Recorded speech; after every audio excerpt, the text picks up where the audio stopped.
हाँ, लास्ट में बिल्कुल याद दिला देना।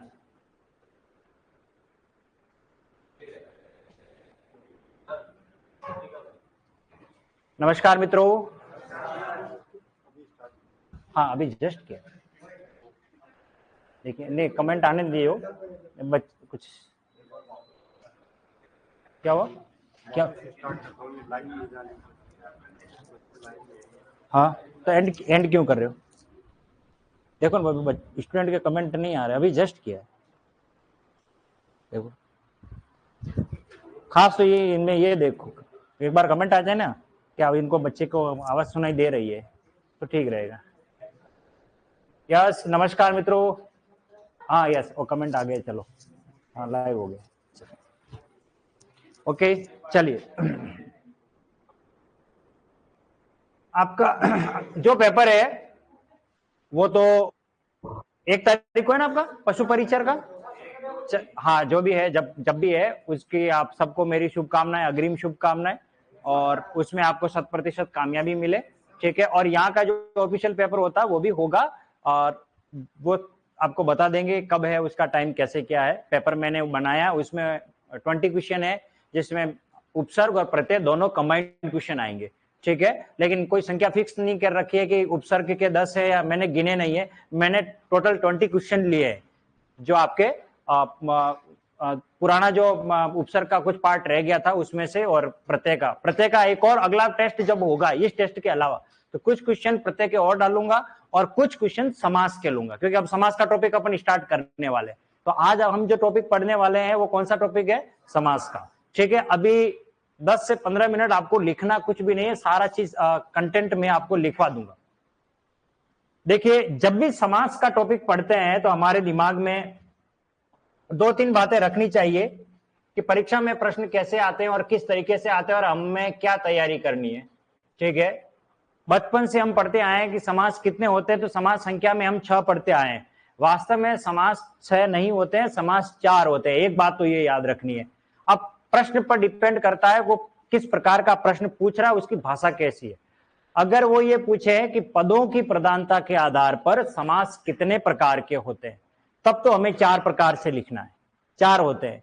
और वो पूछे समास संख्या में कितने हैं, तो संख्या में 6 समास होते हैं, क्योंकि अध्ययन की सुगमता के लिए हमने उनको अलग अलग भागों में डिवाइड किया है। कक्षा 6 में जब बच्चे को समास के बारे में पढ़ाया जाता है तो 6 समास से स्टार्ट किया जाता है, ताकि वो आसानी से उनके बारे में समझ लेता है, और यही भेद हम कक्षा 12 तक बच्चा पढ़ता रहता है।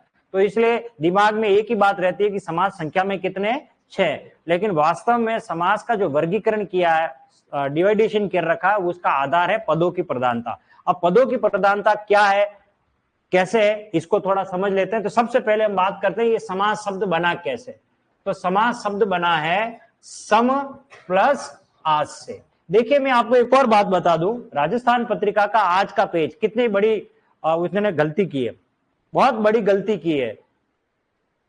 आज का पेज मैंने देखा 26 नवंबर संविधान को लेकर के उन्होंने एक बहुत बड़े फर्स्ट फ्रंट पेज पर आप देखना संविधान की उन्होंने व्याख्या की है। संविधान में उन्होंने व्याख्या की है, ये लिखा उन्होंने सम यानी बराबर, सम यानी बराबर। लेकिन संविधान जब लिखते हैं तो कैसे लिखते हैं? पेज नहीं है, संविधान का संधि विच्छेद करो, क्या वर्ड होता है? सम प्लस विधान, ये है। और इस सम का मतलब बराबर नहीं होता, इसका मतलब होता है संपूर्ण रूप से, सम्यक रूप से जो विधान निर्धारित किया गया है। अब वहां उन्होंने सम यानी बराबर, विधान जो सबके लिए बराबर हो वो संविधान है, ऐसे उन्होंने व्याख्या कर दी वो बताने के लिए। लेकिन वास्तव में सम का मतलब वो ये कहना चाहिए, ये कहना चाहिए था, लेकिन उन्होंने सम ये लिख दिया। किसी के पास अगर राजस्थान पत्रिका का आज पेपर हो तो देखना, उसमें सम लिख रखा पहले ही पेज पर। वो सम का मतलब बराबर होता, बात सही है, लेकिन संविधान में उपसर्ग क्या है? सम उपसर्ग है। तो उन्हें ये यहां पर क्या लिखना चाहिए था?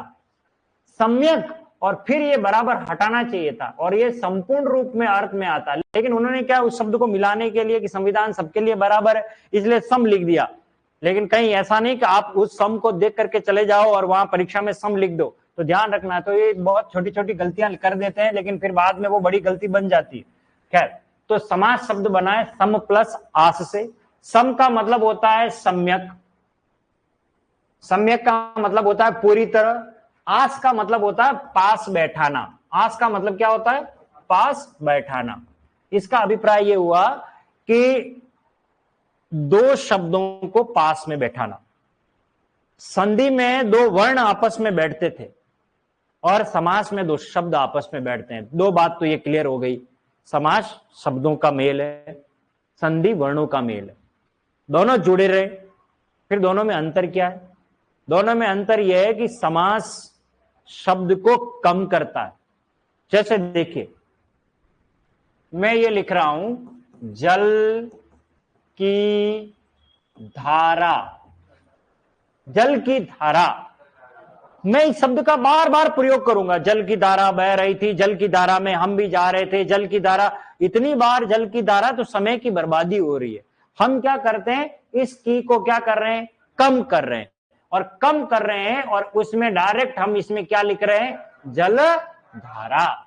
महिला पर्यवेक्षक में सीधा प्रश्न आया था कि समास का मतलब क्या होता है, तो आपको एक लाइन में उत्तर लिखना है, समास का मतलब होता है संक्षिप्त करना। संक्षिप्त करना, संक्षिप्त मतलब कम करना। देखो हमने कम कर दिया, दोनों को कम कर दिया। जैसे देश के लिए भक्ति, बताओ इसका क्या बनेगा? देशभक्ति। बात समझ में आ गई? राष्ट्र का पति, राष्ट्रपति। सेना का पति, तो हम ये कारक चिन्ह का लोप कर रहे हैं। ये कारक चिन्ह नहीं थे, का, के, की, में, पर, से, ये सब कारक चिन्ह है। तो समास में हम क्या करते हैं? शब्दों को कम करते हैं। क्यों करते हैं? क्योंकि समय की बर्बादी ना हो, कम समय में अधिक बात कर ले, ये वक्ता का वाक चातुर्य होना चाहिए। कम समय में अधिक बात करने के लिए समास एक शैली है, बोलने की एक शैली है, लिखने की शैली है, जिसमें कोई भी वक्ता, कोई भी कहने वाला या कोई लिखने वाला अपनी कम बातों में अधिक बात कह ले, और इसके लिए उसे समास का कंसेप्ट क्लियर होना चाहिए। तो समास बनाए सम प्लस आस से। सम का मतलब सम्यक, आस का मतलब पास बैठाना, दो शब्दों को पास में बैठाना। देखो ये जल अलग शब्द था, धारा अलग शब्द था, दोनों को हमने जोड़ दिया, क्या बन गया? जल धारा। अब ये सम्यक बन गया, संपूर्ण रूप में एक शब्द बन गया। तो जब दो शब्दों को सम्यक रूप से पास में बैठाया जाए और उसमें कारक चिन्ह आदि का क्या हो जाए? लोप हो जाए, उस घटनाक्रम को हम क्या कहते हैं? समास कहते हैं। एक बात तो ये हो गई। अब खास बात क्या है, जो रीट के पैटर्न पर प्रश्न बनते हैं, कई बार हो सकता है आपके भी बन जाए। प्रश्न ऐसा पूछ सकते हैं वो, किस शब्द में संधि और समास दोनों है? इसका मतलब आपको उस शब्द में संधि भी देखनी है, उस शब्द में समास भी देखना है। ये एक ऐसा शब्द है, इसमें संधि तो नहीं है पर समास तो है। जल की धारा, ये समास है, लेकिन जल प्लस धारा को जोड़ोगे जलधारा ही तो बन रहा है। लेकिन ये एक शब्द है धनागम, पहले इसका संधि विच्छेद करो तो क्या बनेगा? धन प्लस आगम। इसका मतलब ये संधि का उदाहरण है, हो गया। और इसका विश्लेषण करोगे तो धन का आगम, धन का आगम। बात समझ में आ गई? तो ये एक ऐसा उदाहरण है जिसमें संधि भी है और समास भी है। तो हो सकता है पेपर सेटर आपसे ये सवाल कर दे कि किस विकल्प में संधि और समास दोनों है, या किस विकल्प में संधि तो है पर समास नहीं है, किस विकल्प में संधि तो नहीं पर समास है, या किस विकल्प में संधि और समास दोनों नहीं है। इस प्रकार के प्रश्न पूछे जा सकते हैं, ध्यान रखना। खैर, तो अब बात करते हैं, तो दो पदों को जोड़ा जाएगा और उसमें किसका लोप हो जाएगा? कारक चिन्ह आदि का। अब बात यह आती है कि समास के भेद, समास के भेद कितने हैं, तो इसका आधार क्या है? तो इसका आधार है, वर्गीकरण का आधार है पदों की प्रधानता। ये है सबसे मोस्ट इंपोर्टेंट प्रधानता। किसकी प्रधानता? पदों की, पदों की प्रधानता। किसी भी समास के अंदर पदों की प्रधानता अगर आपने डिसाइड कर ली तो आपने समास सीख लिया। अब चार प्रकार से हम इसको समझते हैं। सबसे पहली कंडीशन, जिस सामासिक पद में पहला पद प्रधान हो। पहला पद से क्या क्या अभिप्राय है वो समझ लीजिए। हो सकता है पेपर सेटर आपको भाषा में फंसा सकता है। पहला पद का मतलब होता है कोई भी शब्द है, जैसे ये देखो, ये जलधारा, ये है पहला पद, ये है दूसरा पद। तो पहले पद को क्या क्या नाम देंगे? एक तो पहला पद, पूर्व पद, आदि पद, प्रारंभिक पद या प्रथम पद, ये नाम दिया जाता है। इसको क्या कहा जाएगा? उत्तर पद। उत्तर का मीनिंग होता है किसी प्रश्न का उत्तर। एक तो वो अर्थ होता है, एक उत्तर का मतलब होता है दिशा, और एक उत्तर का मतलब होता है बाद में।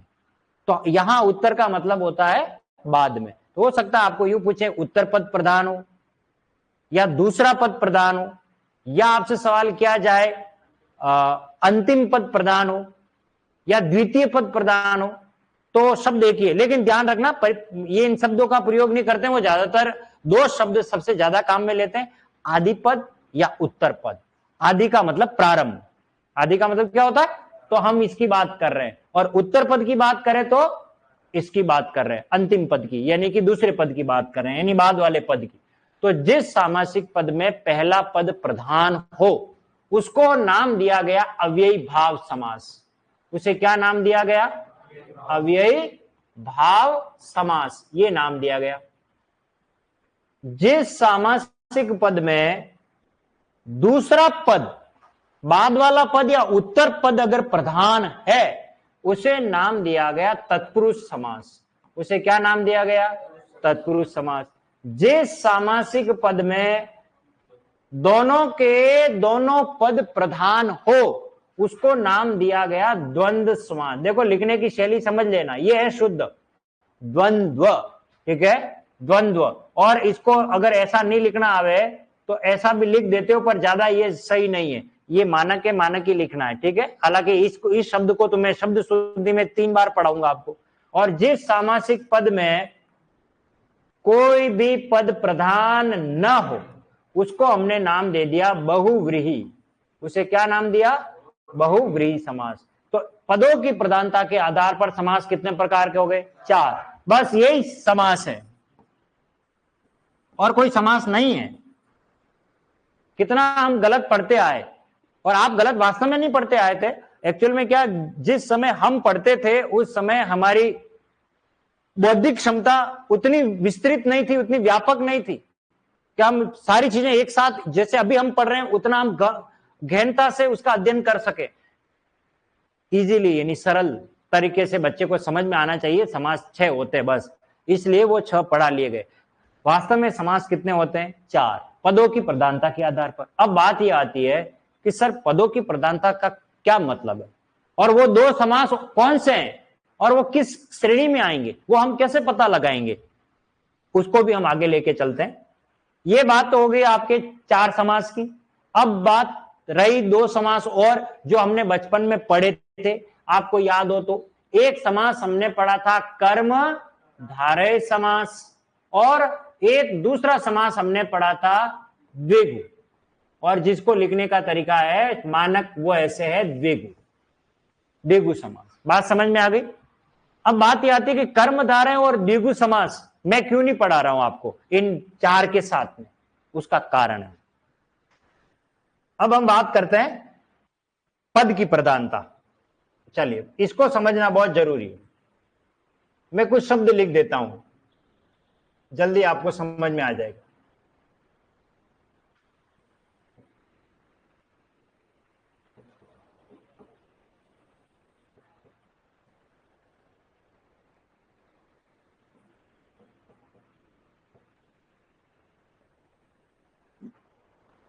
ये 4 शब्द है, मात्र 10 सेकंड में, मैं तो कह रहा हूं 10 भी बहुत ज्यादा हो गए, 5 सेकंड में ही आप समास का उत्तर बता सकते हो। अगर आपसे पूछे कि इस शब्द में कौन सा समास है। अब आप सोचिए, इतना लंबा चौड़ा मैटर ना पढ़ा करके फिर मैं वही बताऊं, उसका एक ही तरीका है। जब भी परीक्षा में शब्द दिया जाए उसे वाक्य में प्रयोग करना आना चाहिए। बस अगर आपने वाक्य में प्रयोग करना सीख लिया तो आपने 99% समस्या का समाधान कर लिया। चलिए इसको मैं समझाता हूं। जैसे ये एक शब्द है जलधारा, अब इसका वाक्य में प्रयोग करते हैं, जलधारा बह रही है, वाक्य बन गया, जलधारा बह रही है। अब मुझे बताइए वाक्य के अंदर जो क्रियापद है लास्ट वाला, बह रही है, ये बह रही शब्द किसके आधार पर बह रही आया है? जल के आधार पर या धारा के आधार पर?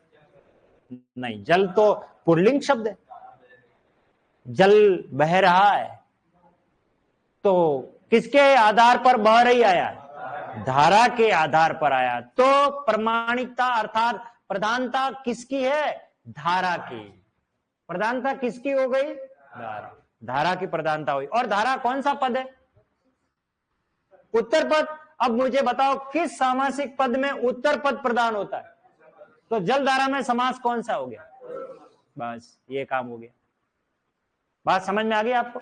चलिए अभी वापस चलते हैं, थोड़ा और उदाहरण लेके चल दूंगा, जल्दी समझ में आ जाएगा। रटा रटाया ज्ञान मत रखना, मुझे पता है आपका इसको उत्तर आता है, परंतु बात यह आती है इसका वाक्य में प्रयोग करो। माता पिता को नमन कीजिए, माता पिता को नमस्कार कीजिए, माता पिता का सम्मान कीजिए। अब मुझे एक बात बताइए, इन सभी वाक्यों में माता पिता के बारे में किसकी प्रधानता है? अच्छा, माता पिता का सम्मान कीजिए, तो क्या पिता का ही सम्मान करना, माता का भी करना है? दोनों का हुआ कि नहीं हुआ? दोनों का हुआ ना। आप कोई सा भी सेंटेंस उठा के देखोगे उसमें दोनों का अस्तित्व, दोनों का जो प्रधानता वो दोनों की बराबर है। जब दोनों ही पदों का स्वतंत्र अस्तित्व और दोनों ही प्रधान माने गए हो, ऐसी स्थिति में दोनों प्रधान हुए। जब दोनों प्रधान होते हैं तो वहां कौन सा समास होता है? द्वंद्व, माता और पिता। बात समझ में आ गई? तो माता पिता में द्वंद्व समास है। क्लियर हो गया? चलिए अब थोड़ा इधर आते हैं वापस। प्रतिदिन, प्रतिदिन अखबार पढ़ता है, प्रतिदिन कोचिंग जाता है, प्रतिदिन व्यायाम करता है, प्रतिदिन। अब मुझे एक बात बताइए, इस प्रतिदिन में कौन पावरफुल है? प्रति। अगर आप प्रति हटा लो और फिर बोलो देख दिन पढ़ता है तो कुछ समझ में आ रहा है क्या? नहीं, लेकिन प्रतिदिन कहते ही हमारे मस्तिष्क में आता है हर रोज, हर दिन। बात समझ में आ गई आपको? तो वैल्यू ज्यादा किसकी हुई? प्रति की। तो पहला पद प्रधान है, तो समास कौन सा? अव्ययी भाव। कौन सा समास? अव्ययी भाव। बात समझ में आ गई? फिर हम बात करते हैं इसका वाक्य में प्रयोग करो। नील कमल खिल गया। खिल गया में कौन खिल गया? कमल। तो कमल कौन सा पद है? उत्तर, उत्तर पद, इसलिए नील कमल में तत्पुरुष समास है। और मुझे पता है आप कहोगे सर हम तो बचपन से कर्मधारय पढ़ते आए, नील कमल में कौन सा समास है? कर्मधारय। फिर ये क्या हो गया भैया, कर्मधारय कैसे कह दिया? तो अब मैं आपको थोड़ा एक उदाहरण के बाद समझाऊंगा। चौराहा। किसी को आप ये कहो भाई साहब चौराहे पे मिलना, किसी को ये कहो चौराहे पे मिलना, इसका मतलब क्या हुआ? क्या चौराहे पे मिलना यानी कि चौराहे के बीचों बीच जाके मिलोगे? तो कहां मिलोगे? जहां चार रास्ते मिल रहे हैं वहीं कहीं कोने में, क्योंकि वहीं बीचों बीच जाके मिल लोगे? तो चार रास्तों का संगम जहां हो रहा है, तो प्रधानता रास्तों की है। किसकी है? रास्तों की है। बात समझ में आ गई आपको? तो यहां रास्ते कौन सा पद है? रहा उत्तर पद। ये भी कौन सा समास है? तत्पुरुष समास। और जलधारा भी कौन सा है? इन तीनों में कौन सा पद प्रधान है? उत्तर पद। अब बात आती है, हमारे भाषा वैज्ञानिकों ने एक चीज देखी और वो ये देखी इन सब में उत्तर पद प्रधान है, लेकिन इन तीनों में एक फर्क है। पहले की बात करें तो इसमें कारक चिन्ह का लोप हो रहा है, जल की धारा। लेकिन इसकी बात करें तो पहला पद दूसरे की विशेषता बता रहा है। कमल कैसा है? हाँ, तब उन्होंने कहा कि जिस सामासिक पद में उत्तर पद तो प्रधान हो लेकिन पहला पद दूसरे की अगर विशेषता बताता हो तो वो अपने कर्म को धारण करता है, इसलिए उसको नाम दे दिया कर्म धारय तत्पुरुष। इसलिए ध्यान रखना, कर्म धारय कोई सेपरेट समास नहीं है, तत्पुरुष समास का ही भेद है, क्योंकि पद कौन सा प्रधान है? उत्तर। लेकिन बचपन में हमको सिर्फ कर्म धारय पढ़ाया, हमने कर्म धारय तत्पुरुष नहीं पढ़ा, इसलिए हम गलती कर लेते हैं परीक्षा में, क्योंकि यही परीक्षा में आपको गलती करवाएगा, क्योंकि हम कंसेप्ट को क्लियर नहीं कर रहे। किसको किस कैटेगरी में रखना वो मैं आपको बहुत उदाहरण से समझाऊंगा। तो नील कमल तत्पुरुष समास है वास्तव में तो, लेकिन कर्म धारय अभी पुलिस सब इंस्पेक्टर की जो भर्ती रद्द होने के कगार पर चल रही है प्रक्रिया, पता नहीं क्या हुआ, उसमें प्रश्न आया था, सीधा सीधा प्रश्न आया था। कर्म धारय जो है वो तत्पुरुष समास का ही भेद है। किसका भेद है? तत्पुरुष समास का ही भेद है, जो आगे मैं आपको लिखवाऊंगा। तो ध्यान रखना, जिस सामासिक पद में उत्तर पद प्रधान हो, पहला पद दूसरे की विशेषता बताता हो। जैसे देखो हरी मिर्च, मिर्च कैसी है? हरी, हरी मिर्च, तो हरी मिर्च है, मिर्च कैसी है? हरी। तो इसलिए उसका विग्रह भी है जो से करेंगे। इसको पूरे बहुत डिटेल से पढ़ाऊंगा। कर्म धारय को 4 खंडों में विभाजित करके पढ़ेंगे हम, 5 से 6 दिन लगेंगे समास को, एक दिन में एक समास पूरा करूंगा मैं, ठीक है? और उससे ज्यादा अपन पढ़ने वाले नहीं। नील कमल, कमल कैसा है? नीला, तो अब इसका विग्रह होगा नीला है जो कमल, या नील है जो कमल, हरी है जो मिर्च। वीर पुरुष, पुरुष कैसा है? वीर, वीर है जो पुरुष। बात समझ में आ गई? चलिए अब इसकी बात करें। यहां पे भी मसला वही है। फिर भाषा वैज्ञानिकों ने देखा कि पहला पद दूसरे की विशेषता तो बता रहा है, परंतु संख्या के रूप में बता रहा है। ये तो गुणवाचक विशेषण बता रहा है, रंग रूप रस दशा के हाल में। जिस सामासिक पद में पहला पद दूसरे पद की संख्या के रूप में विशेषता बताता हो और वो उत्तर पद प्रधान होता हो, उसको नाम दे दिया द्विगु तत्पुरुष। उसे क्या नाम दे दिया? द्विगु तत्पुरुष। तो अब इस द्विगु तत्पुरुष का मतलब क्या हुआ? ये भी तत्पुरुष का ही भेद हुआ। इसलिए जब हम समास का वर्गीकरण करते हैं तो पदों की प्रधानता के आधार पर समास कितने हो गए? 4। लेकिन तत्पुरुष जो है समास, इसी के अंदर कौन सा आएगा? कर्म धारय। और इसी के अंदर कौन सा आएगा? द्विगु तत्पुरुष। बात समझ में आ गई आपको? अब संख्या में गिने तो 1 2 3 4 5 6। इसलिए अध्ययन की सुगमता के आधार पर संख्या में समास कितने? 6। पदों की प्रधानता के आधार पर समास कितने? 4। सीधा तरीका है, कोई भी शब्द दे, वाक्य में प्रयोग कर लो और उसका लिंग वचन काल वाक्य के उस शब्द के पहले या दूसरे से प्रभावित रहता है तो वो समास की प्रधानता मानी जाएगी। उससे हम सीधा आंसर निकाल सकते हैं। यहां तक बात समझ में आ गई?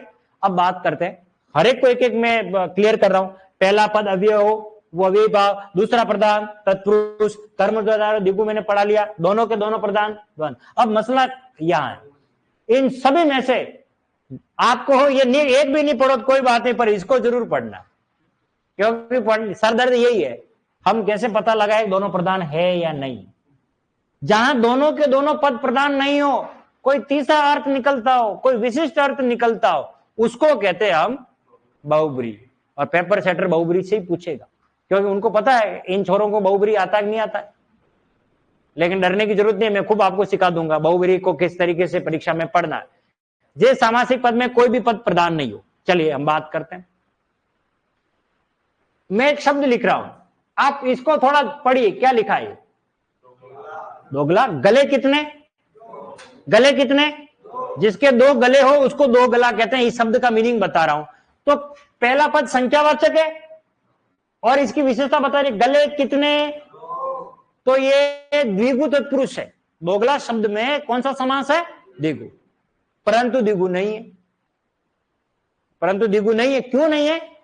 जब हम वाक्य प्रयोग करते हैं, जैसे देखिए, अरे यार ये आदमी तो बिल्कुल दोगला ही है, किसी को आपने ऐसा बोल दिया। अब मुझे बताओ, दोगला का मीनिंग तो 2 गले होता है और उस मापड़े के तो एक ही गला। तो आप मुझे बताओ, दोगला का मतलब क्या 2 गले हैं वास्तव में? क्या उसके 2 गलों की बात हो रही है? नहीं, बात कुछ दूसरी हो रही है। इसका मतलब है जो अपने विचारों पर नहीं टिकता है, थोड़ी देर तो बात कुछ और कही थी और अब कुछ और कह रहा है। बात समझ में आई? जो व्यक्ति अपने विचारों पर नहीं टिकता उसको दोगला कहते हैं, लेकिन गले तो दो नहीं है उसके। इसी तरीके से देखिए क्या लिखा है, सिर फिरा, सिर यानी मुंडी खोपड़ी, और फिरा यानी घूमना, हॉरर मूवी की तरह जिसकी खोपड़ी घूम जाए, ऐसे पूरी गर्दन पीछे आ जाए, जिसकी गर्दन घूम जाए, जिसका माथा घूम जाए, उसको कहते हैं सिर फिरा। हमारा सिर कहां फिरा हुआ भाई, हम तो सीधे माथे लेकर के आपके सामने है क्या। लेकिन कभी हम क्या कहते हैं, अरे ये तो सिरफिरा आदमी है, ये तो सिरफिरा लड़का है, सनकी। जानते हो सिरफिरा किसे कहते हैं? सनकी, पागल। न तो सिर की बात हो रही है न फिरने की बात हो रही है, कोई बात दूसरी हो रही है। जैसे मक्खी चूस, वास्तव में क्या मक्खी चूस मक्खी को चूसता है क्या? नहीं, बात मक्खी की नहीं हो रही है, न चूसने की हो रही है, बात कुछ दूसरी है। जो व्यक्ति, अब इसको मैं समझाऊंगा, मक्खी चूस क्यों कहा होगा, मक्खी चूस ऐसे नहीं कहा होगा। मक्खी, अरे वो तो आपने ग्रहण कर लिया अर्थ, वास्तव में मक्खी चूस शब्द की उत्पत्ति कैसे हुई होगी? उत्पत्ति ऐसे हुई होगी, भैंस का दूध जानते हो कितना गाढ़ा होता है, और उसके अंदर वास्तव में मक्खी गिर गई होगी, वास्तव में मक्खी गिर गई और उस मक्खी के दूध चिपक गया। अब उस मक्खी को निकाल करके फेंकना है, तो वो जो आदमी देख रहा है, अरे यार इतना दूध वेस्ट चला जाएगा, ये दूध बेकार चला जाएगा, उसने मक्खी को मुंह में लिया, चूसा और फिर फेंक दिया।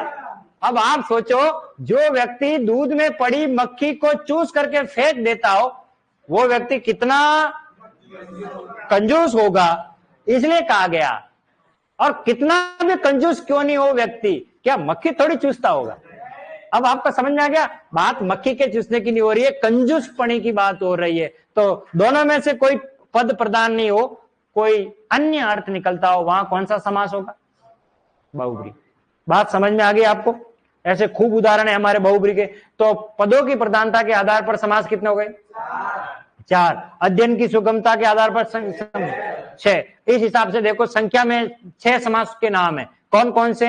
अव्ययी भाव, तत्पुरुष समास, कर्मधारय, द्विगु, द्वंद्व और बहुब्री। अब इनकी परिभाषा पर आते हैं। जिस सामासिक पद में पहला पद प्रधान हो, अव्ययी भाव। जिस सामासिक पद में उत्तर पद प्रधान हो, तत्पुरुष। जिस सामासिक पद में उत्तर पद प्रधान हो लेकिन पहला पद दूसरे की विशेषता बताता हो, गुणवाचक के रूप में, विशेषण के रूप में, वो होता है कर्मधारय। और जिस सामासिक पद में उत्तर पद प्रधान हो लेकिन पहला पद संख्या के रूप में विशेषता बताता हो, उसे द्विगु तत्पुरुष कहते हैं। और जिस सामासिक पद में दोनों के दोनों पद प्रधान हो, उसे कौन सा समास कहते हैं?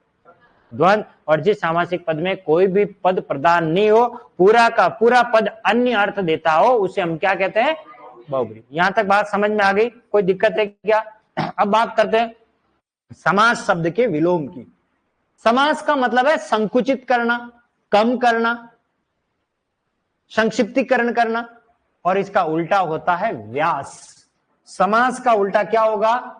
व्यास। समास का उल्टा, अगर आपसे पूछें V4 विलोम, और समास का मतलब क्या होता, उल्टा क्या होगा? व्यास। और व्यास का संधि विच्छेद करो, वी धन आस। ठीक है, आस यानी पास बैठाना, वी यानी विशेष रूप से। विशेष रूप से जब शब्दों को पास बैठाएंगे, देखो की को विशेष रूप से अपने बैठा लिया, तो ये व्यास प्रक्रिया हो गई। और कम कर दिया, वो संकुचित कर लेना। तो व्यास का मतलब होता है बड़ा चढ़ा करके वर्णन करना। जैसे कबीर की पंक्तियां देख लो, दोहे देख लो। जैसे बड़ा भया तो क्या भया, जैसे पेड़ खजूर, पंक्ति को छाया नहीं, फल लागे अति दूर। ये तो पंक्ति हो गई। अब इस पंक्ति का मैं जब भाव लिखूंगा, मूल भाव, तो पूरा एक पेज भर जाएगा कि बड़ा होने से ये होता है, नहीं होता है, ये सब बातें जब लिखूंगा, इसको कहते हैं व्यास। तो कुल मिलाकर के यूं कह सकते हो, जब कोई बात पंक्ति में या श्लोक कहा जाए, उसकी व्याख्या क्या कहलाती है? व्यास। और कम करना क्या कहलाता है? समास। बात समझ में आ गई? तो समास का विलोम क्या होगा? व्यास। समास का शाब्दिक अर्थ क्या होता है? संक्षिप्त करना, संकुचित करना। बात समझ में आ गई? चलिए, हमने तो पढ़ा ही नहीं बचपन में समाज, हम तो समाज नहीं समास। स्कूल में तो मैम काटी छाछ देकर पास हो जाते। क्या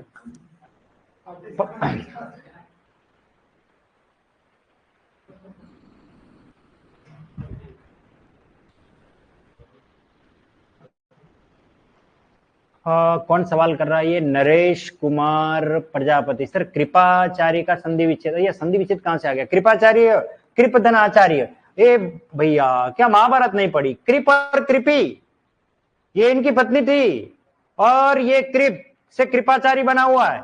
ठीक है, कृप और कृपी याद रखना, महाभारत को पढ़ें थोड़ा। और ये है कृपधन आचार्य, और क्या बनेगा? कृपाचार्य। ये तो कॉमन प्रश्न है। अच्छा, शायद हो सकता है आपको कोई इसमें पता नहीं होगा। कृप और कृपी बहुत इंपॉर्टेंट है, महाभारत को पढ़ना आप। चलिए, अब आप कॉपी के अंदर लिखना आरंभ करें और हेडिंग डाल दीजिए समास।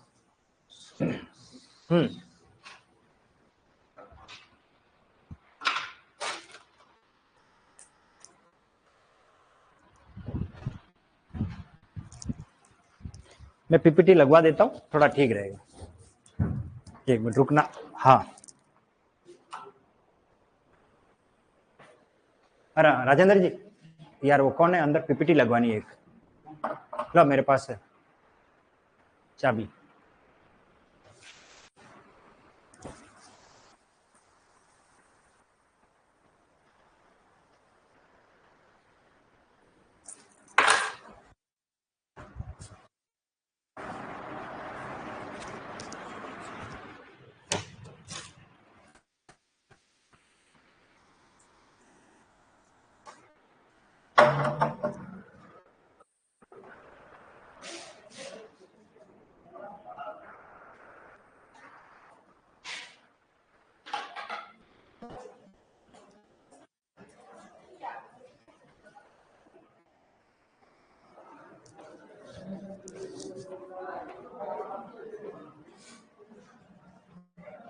अरे देवेंद्र जी,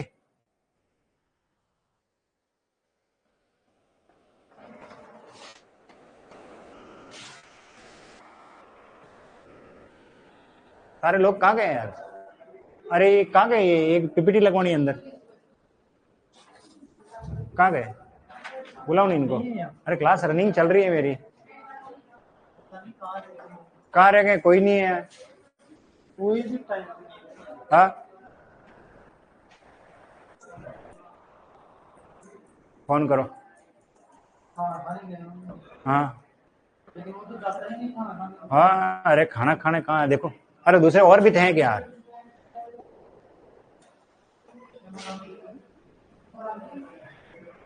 अरे कोई नहीं है।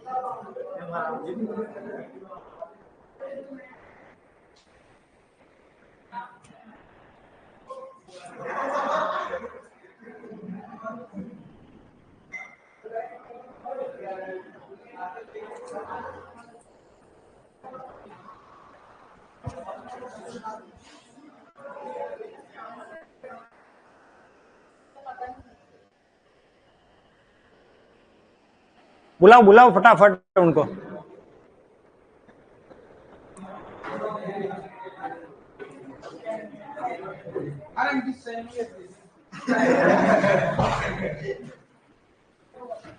अरे कहीं है सारे, किधर गए टेक्नीशियन?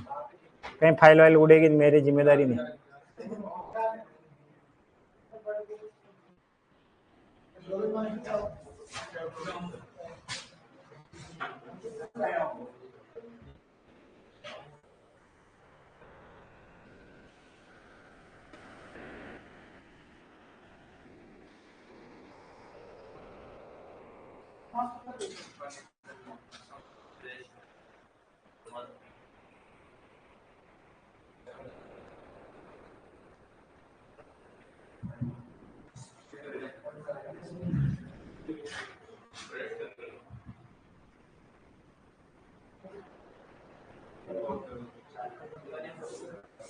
ओपन होनी चाहिए ना।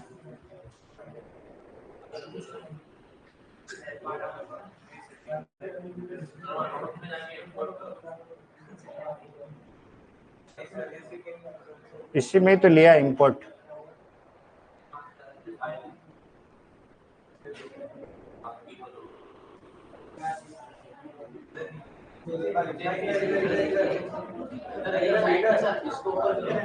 यही तो है।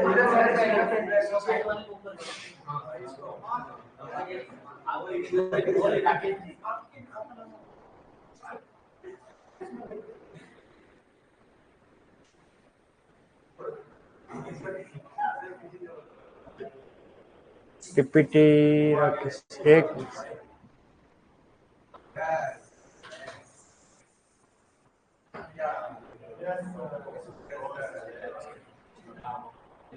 दिख रहा है क्या? चलिए पहले इसको थोड़ा मैं आपको आवाज सुनने दे रही नहीं।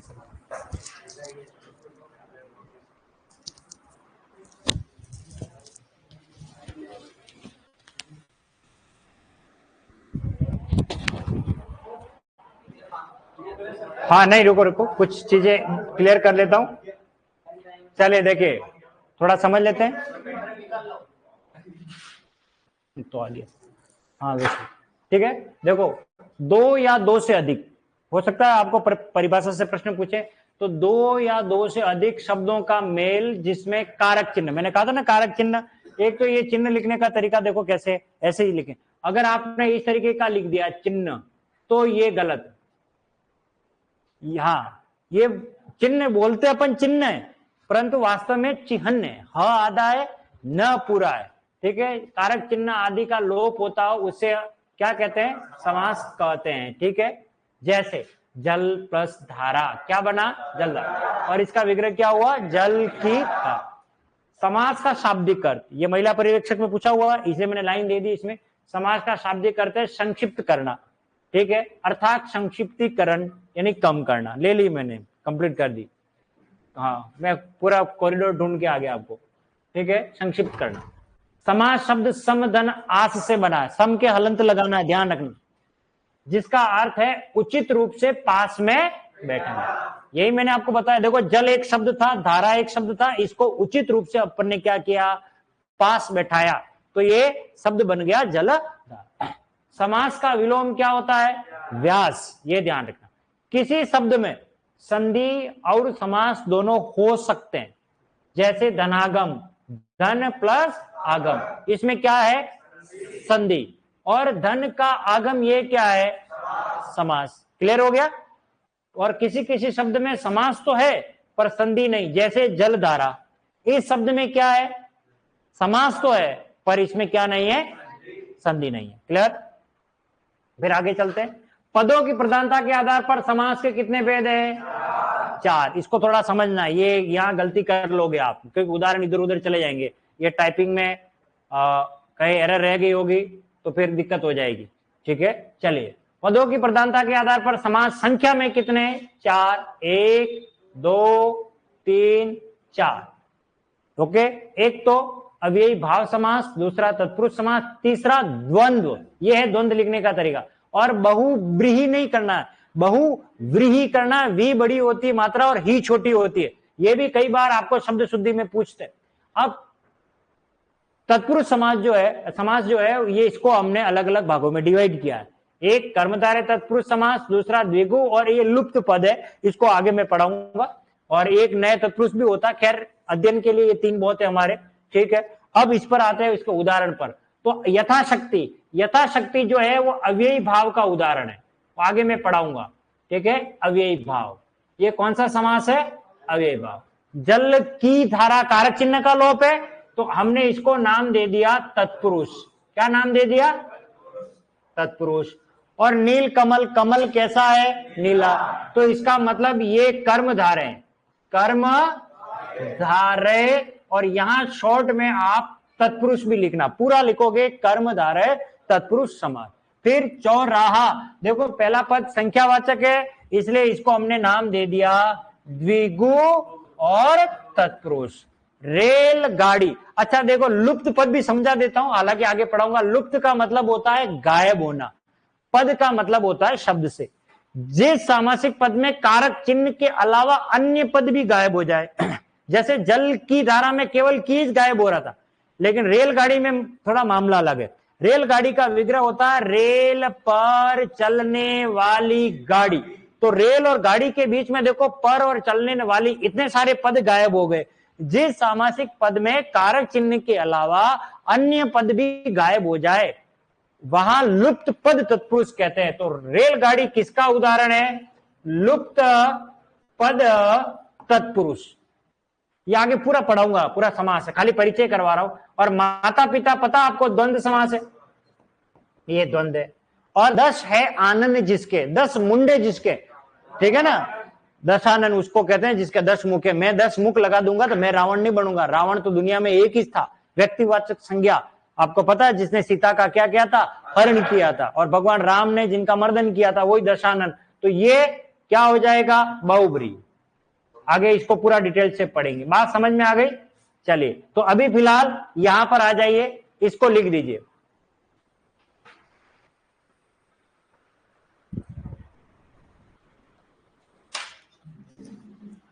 अब आपको लिखने का ही काम है, थोड़ा आराम से पेन चलाइए और लिखिए इसको।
कहाँ चले जाते हो? फिर आप लगा लिए। अरे मैं इसलिए नहीं करता हूँ क्योंकि ये बहुत सारी इसमें डेटा पड़े रहते हैं, और फिर कहीं मेरे ऊपर आरोप लग जाए कि सर आपने कहीं इधर उधर कर लिए। मेरी मेरी पर्सनल पेन ड्राइव, इसलिए मैं आपकी प्रेजेंस में काम करवाता हूँ। आगे बात समझे में? हाँ, कल कहते मैं रॉयल में नहीं पढ़ा, बोले मेरे डाटा इधर से उधर चोरी करके लेके चले गए।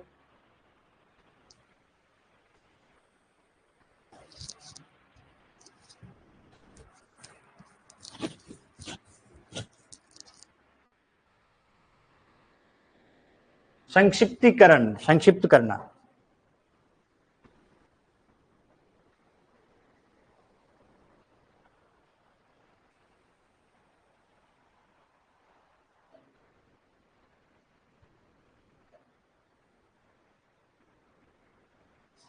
चले आगे।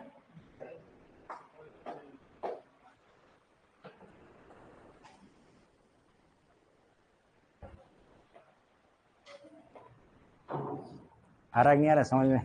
अरे एक नंबर, एक नंबर बस? 2 नंबर, कितने में से? 2, एक 10 में से 1 नंबर बस? अच्छा, 1 नंबर के 2 अर्थ होते हैं, है ना? फैंटास्टिक, शानदार, है ना? ऐसा भी होता है ना? लाजवाब, क्या बात है, जिसका कोई जवाब नहीं। हाँ, सीख गए यार। घर जाकर के फिर बात करते हो कि नहीं करते हो? कभी कहीं जाके कहाँ कोई पूछता है आपको पढ़ा रहे हैं, कैसे पढ़ा रहे हैं, क्या पढ़ा रहे हैं, क्या ऐसे पैसे बर्बाद कर रहे हो, ऐसा तो नहीं कहते? देखो उदयपुर में आपको एग्रीकल्चर सुपरवाइजर को लेकर के जो जो कोचिंग चलती है उसके नाम बता देता हूं मैं। और कहीं पे भी जाओगे आप, हिंदी मेरा ही नाम मिलेगा आप। चाहे एनसीए में जाओगे प्रीतम सिंह जी के वहां, जानते हो? हाँ, ठीक है। इसके अलावा हाईटेक हल्दर में जाओगे, हल्दर में खूब पढ़ा है मैंने। हाँ, हल्दर क्लासेस चलता था, हल्दर से हाईटेक हुआ, हरिराम सर और कैलाश जी, है ना?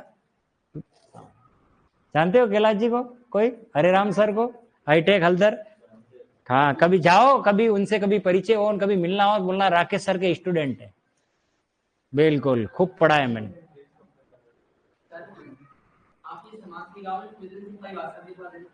तो वो ऊपर क्या लिखी है? इसकी नहीं, समाज की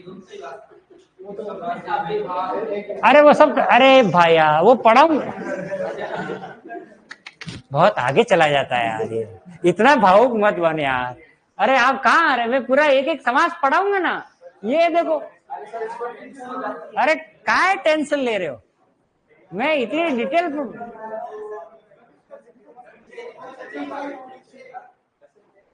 अरे मैंने कहा समाज में परफेक्ट बना के जाऊंगा, ऐसे टीचर नहीं बनाऊं।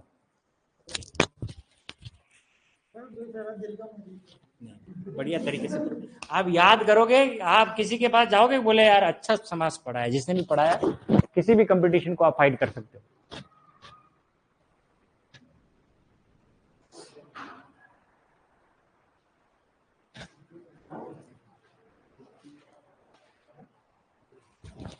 हो गया कंप्लीट?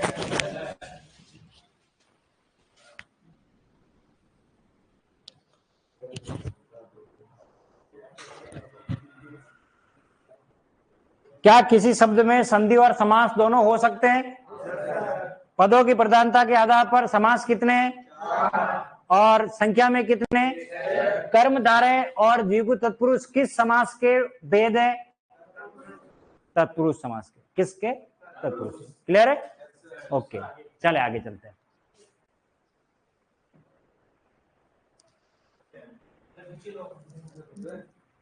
इसको बस आज इतना ही लिखना अब आपको। क्या 5 का आंसर? ये पढ़ा लिया ना यार, ये तो लिखवा दिया ना, देख लू। अब बस ये लिख लो पद, अब लिख लीजिए।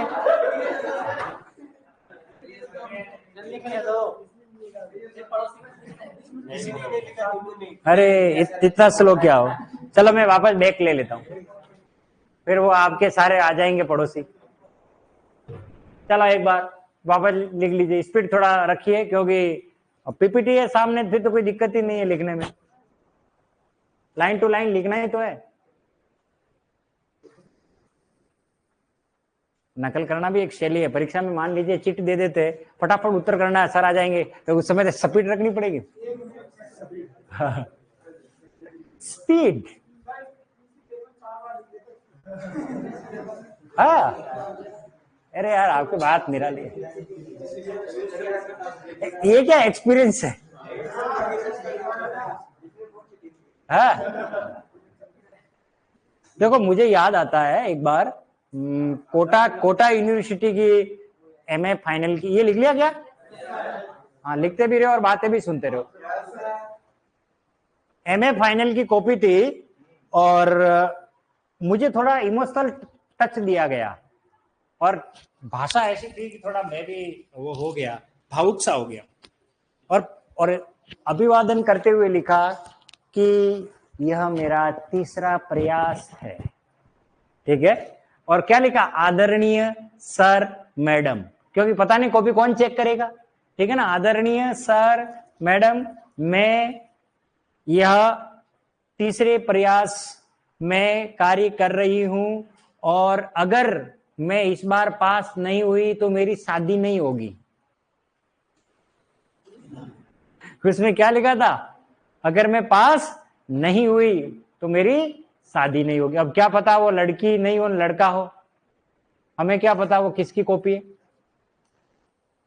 कुछ लोग तो चिंगम लगा करके पैसे लगा देते हैं, 100 रुपए 50 रुपए ने से। अरे वो वैसे पास हो रहा था, 2 बार तो इसने परीक्षा दी तो 2 एक्सपीरियंस हो गया था, तीसरी बार वो नहीं लिखता तो पास होता, और उसके 62 या 65 नंबर कुछ आए। अब वो क्या कहता होगा गली गली में, करे मैंने तो ऐसा लिखा मुझे पास कर दिया। हाँ, लेकिन उस लिखा सही था। लेकिन उसकी इस बात से उसके प्रश्नों के उत्तर थोड़ी काटे जा सकते।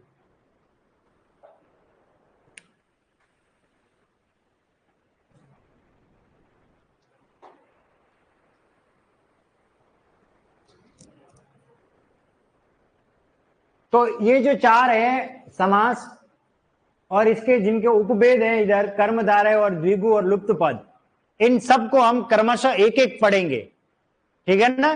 कल से अव्ययी भाव, तत्पुरुष, द्वंद, बहुब्री, इन सबको मैं लिखवाऊंगा विद उदाहरण और इनके विग्रह के साथ इन सबको पढ़ाऊंगा। तो आज सिर्फ समास के बारे में, समास के भेदों के बारे में और समास की परिभाषा को लेकर के और समास शब्द की व्याख्या को लेकर के जो बातें बनती है उससे संबंधित मैंने बात की, या यूं कह सकते हो हमने समास का परिचय प्राप्त किया है। बाकी इन सभी समासों का हम क्रमबद्ध तरीके से आगे अध्ययन करेंगे। हाँ, ये लिखना चाहो तो लिख दो, ऐसे कोई दिक्कत नहीं है, ये सब आगे मैं पढ़ाऊंगा। नहीं लिखना चाहो तो कोई बात नहीं, मैं ये बताना चाह रहा हूं कि यथाशक्ति में कौन सा समास होता है। अब यही भाव समास नहीं लिखो तो भी चलेगा, हाँ ऐसे लिख दो उदाहरण। देखो ये उदाहरण क्या है वो समझा रहा हूं, इसको समझिए। ये रहा अव्ययी भाव समास, अव्ययी भाव समास, और अव्ययी भाव का उदाहरण कौन है, यथाशक्ति। फिर तत्पुरुष समास का उदाहरण कौन है, जलधारा। कर्मधारय तत्पुरुष का समास का ये, द्विगु तत्पुरुष का ये, लुप्त पद तत्पुरुष का ये, और द्वंद्व समास का उदाहरण कौन है ये, और बहुब्रीहि समास का उदाहरण कौन है। ऐसे मिलाने वाले आएंगे ना उस समय ये काम है।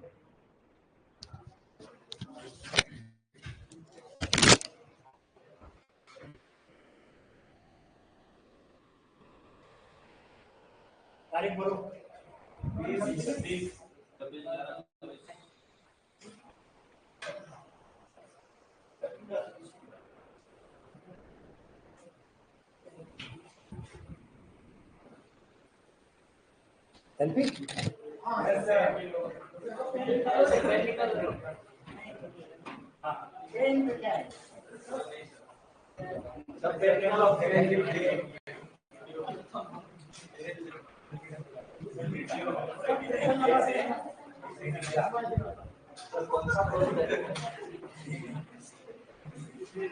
अरे मैं तो कुछ नहीं निकालना है, ऐसे बता रहे किसी को फोटो खींचना आता है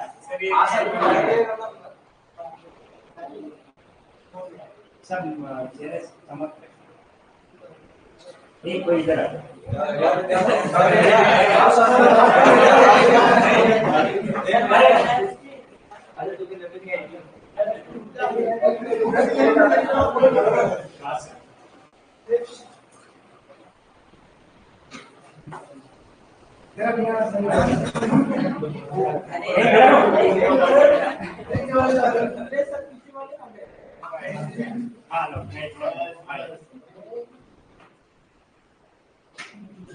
नहीं वहां से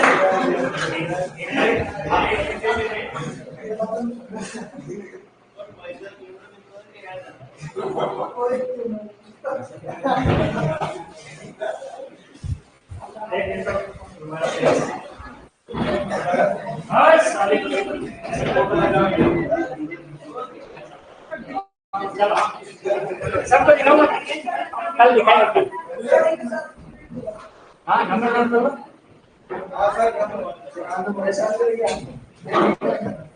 आज दिन तक कभी हो ही नहीं परेशान। लिखो 874098 6447